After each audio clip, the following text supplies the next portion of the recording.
if you were the elite, that looks very much like a Rothschild. The question they are saying is, how do we mitigate the risk of being disintermediated? And I'll touch on that again right at the very end. So yeah, cryptos will be replaced with markets.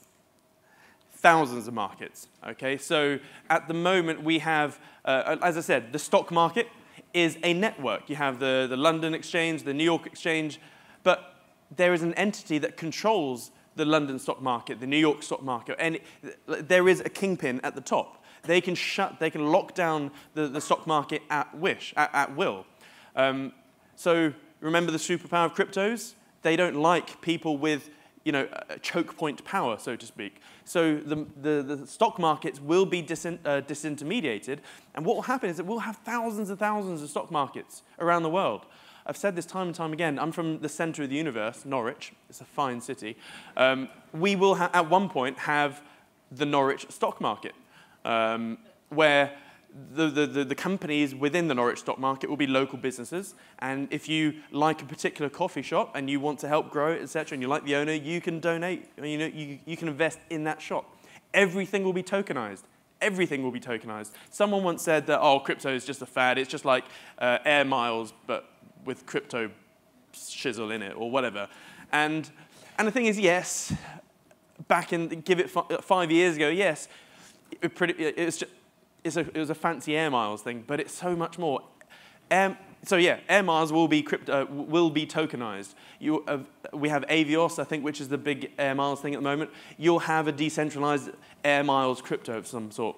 And so eventually you'll have two forms of money, a saving money, a spending money, and then you have thousands upon thousands of action tokens, so things that do stuff. And the thing is, they will be transparent, tamper-resistant. By the way, if anyone says tamper-proof, they're misinformed. Nothing is tamper-proof. Bitcoin is the most secure network on the planet. It's the biggest supercomputer on the planet, but it's not tamper-proof. It's tamper-resistant, okay? It just takes the energy requirements of Denmark to hack it if you wanted to do a 51% attack. So it's resistant. Or if someone had a fully functional quantum computer, they could hack Bitcoin like that. So things are tamper-resistant, and there are different levels of tamper resistance. Decentralized, efficient, no middlemen, because what is a middleman? It's someone that's blocking a flow and siphoning stuff off the top. I used to own a few middleman type businesses. Hell, I used to be a gold and silver bullion dealer. That is a freaking middleman. So yeah, it will be merit-based and leaderless. And there's that great slide that John showed, which was of the quote from that old economist, how he basically said, this is private money working its way up instead of top-down government money working its way down. Yeah, so it will effectively be leaderless. Yeah, and I call it the trust nuke. I could have thought of another analogy, but yeah, basically, the DLTs are just a massive trust nuke, and the epicenter, or ground zero, is money and banking. That is the first obvious use case of it. It's just going to disintermediate them. Then middlemen will be hurt over the next 20 years. Capital raising, I mean, they're giving venture capitalists a run for their money. The amount of capital raised by ICOs is absolutely phenomenal. And I believe the VC world will have to pivot. They will have to. Conventional capital raising will have to shift to crypto, like what ICOs are doing. And then network rulers. I think all of those, money, banking, middlemen, they're all types of networks, but eventually it will be the network rulers. They will all be disintermediated. Anyone with choke point power, and when I say choke point power, as in the ability to turn something on or off, like turning the stock exchange off, or hell, Rob Moore has choke point power of unlimited success. He could just kill the Facebook group if he wanted. Eventually Facebook will be disintermediated.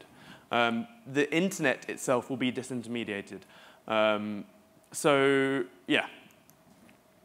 Does that make sense with the network ruler cryptonomics?